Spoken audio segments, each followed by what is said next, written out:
Okay, this video is about how to feed children. Is the vegan diet okay for children? And I didn't know about the vegan diet when my kids were young, so my kids were not raised on a primarily plant-based diet.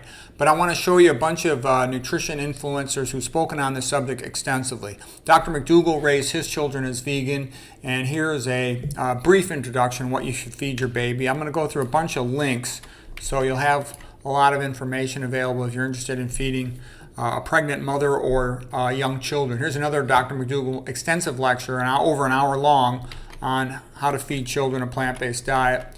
Here's Dr. McDougall interviewed with Mary on the Chef AJ show, again over an hour long, this video.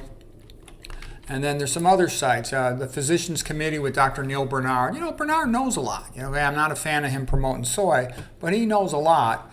And he's an older guy. I don't know how old he is. I'm going to guess he's in his early 70s. And so he's got a lot of experience, and I'll show you two of his videos on feeding kids a plant-based diet. Here's another one, raising a vegan child. This one is from the Dr. Greger channel. He's got his lady assistant here, growth and nutrient intakes of children raised on plant-based diets. One thing I remember was Dr. McDougall emphasizing that the biggest difference between feeding a vegan diet to kids versus adults was he let the kids eat more fat, because they're growing rapidly, they can handle it, whereas most adults, especially if they've eaten the SAD diet before, they don't handle the fat so well. All fats are atherogenic.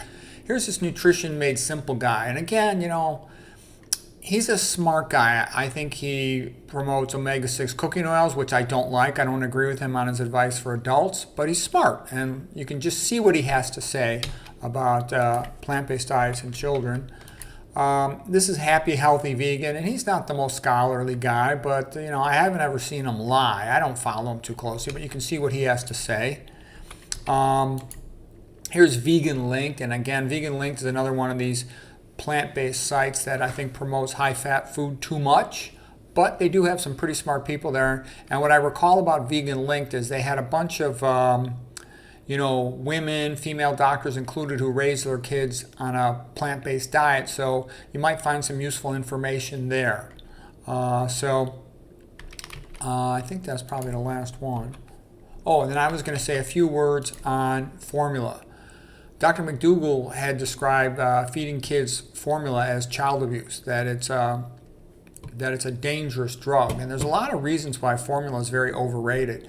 Women in the USA typically only get 3 months off for having a child. They really should have longer than that. Some of the problems with formula include the can, often made out of aluminum. Aluminum's a neurotoxin. With a BPA liner, it's a type of plastic. That's an estrogen-disrupting chemical, and it's a mitochondrial inhibitor. Not good. Sometimes they're reconstituted in water. Tap water contains fluoride and aluminum. Those are neurotoxins. A lot of times they'll have soy protein isolates. The soy is not organic. It's often processed with hexane.